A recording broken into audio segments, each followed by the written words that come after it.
ಎಲ್ಲರಿಗೂ ನಮಸ್ಕಾರ.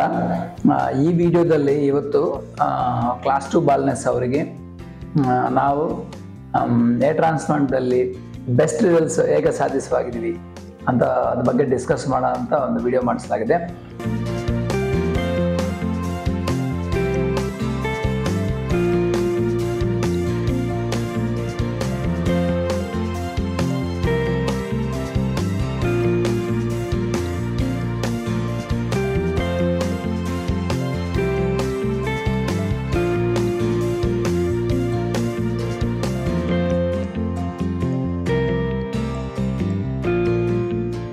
Usually normally patients general ಆಗಿ ಯಾವ ಥರ ಥಿಂಕ್ ಮಾಡ್ತಾರೆ ಅಂದರೆ, ಈಗ ಟ್ರಾನ್ಸ್ಪ್ಲಾಂಟೇಷನ್ನಲ್ಲಿ ಕ್ಲಾಸ್ 2 ಬಾಲ್ನೆಸ್, ಕ್ಲಾಸ್ 1 ಬಾಲ್ನೆಸ್ನಲ್ಲಿ ಚಿಕ್ಕ ಏರಿಯಾ ಅಲ್ವಾ, ಮತ್ತು ಅದಕ್ಕೆ ಇಷ್ಟು ಟೈಮ್ ಏನಕ್ಕೆ ತಗೊತದೆ, ಇಷ್ಟು ಗ್ರಾಫ್ಟ್ಸ್ ಏನಕ್ಕೆ ಅಂತ ಕೇಳ್ತಾರೆ.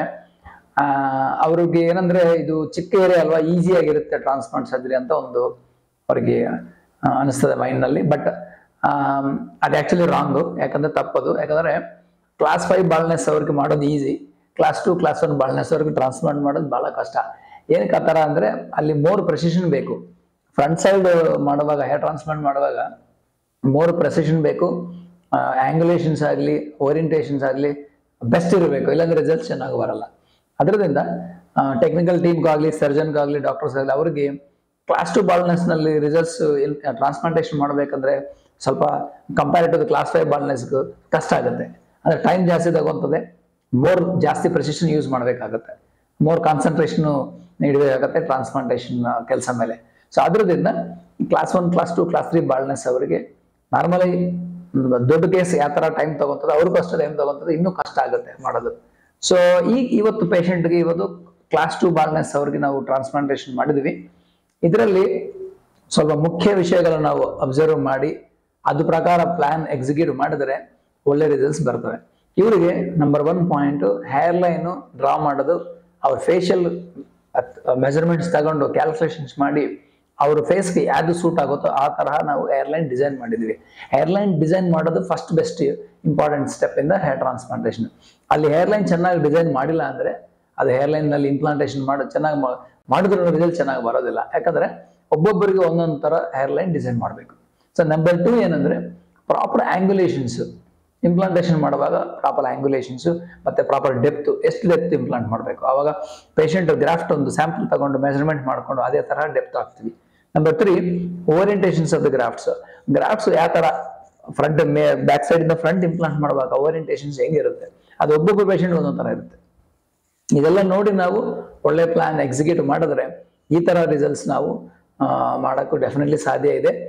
ಮತ್ತೆ ಇಲ್ಲಿ 1 ಸೆಂಟಿಮೀಟರ್ ಕೆಳಗಡೆ ಹೇರ್ಲೈನ್ ಇಂಪ್ಲಾಂಟ್ ಮಾಡಿದ್ರು ಮತ್ತೆ ಟೆಂಪಲ್ ಆ್ಯಂಗಲ್ನಲ್ಲಿ ಜಾಸ್ತಿ ಇಂಪ್ಲಾಂಟ್ ಮಾಡಕ್ಕೆ ಹೋದ್ರೂ ಈ ಟ್ರಾನ್ಸ್ಪ್ಲಾಂಟೇಷನ್ ಗ್ಯಾರಂಟಿ ಫೇಲ್ ಆಗೋ ಚಾನ್ಸಸ್ ಜಾಸ್ತಿ ಇದಾವೆ.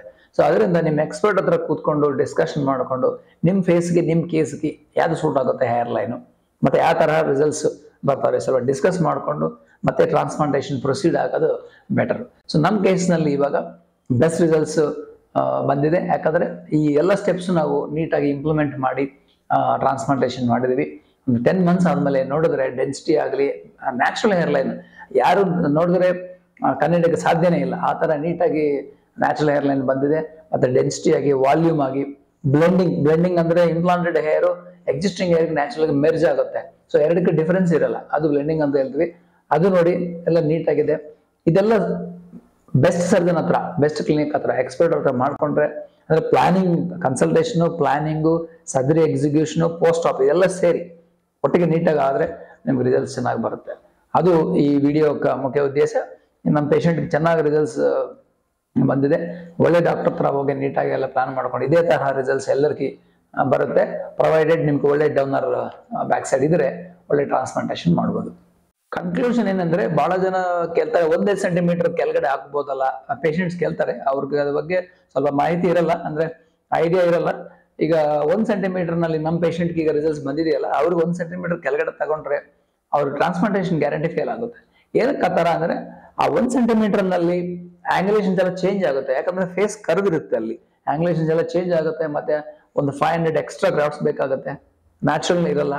ಸೊ ಇದೆಲ್ಲ ಇರ್ತದೆ. ಅದರಿಂದ ಒಬ್ಬೊಬ್ಬರು ಪೇಷಂಟ್ಗೂ ಒಂದೊಂದು ತರಹ ನಾವು ಹೇರ್ಲೈನ್ ಡಿಸೈನ್ ಮಾಡಕ್ಕೆ ಸಾಧ್ಯ ಇರುತ್ತೆ.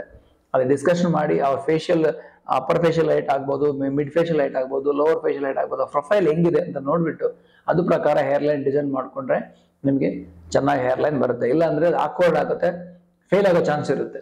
ಆ ತರ ಕೇಸ್ಗಳು ಲಾಸ್ಟ್ ವಾರದಿಂದ ನಾನು 3 ನೋಡಿದ್ದೀನಿ. ಅದ್ರ ಬಗ್ಗೆ ಈಗ ಕಂಪ್ಲೀಟ್ ಡೀಟೇಲ್ಸ್ ಡಿಸ್ಕಸ್ ಮಾಡ್ತಾ ಇಲ್ಲ, ಯಾಕಂದ್ರೆ ಆಲ್ರೆಡಿ ಒಂದು 4-5 ವಿಡಿಯೋ ಅದ್ರ ಬಗ್ಗೆ ಮಾಡಿದೀವಿ.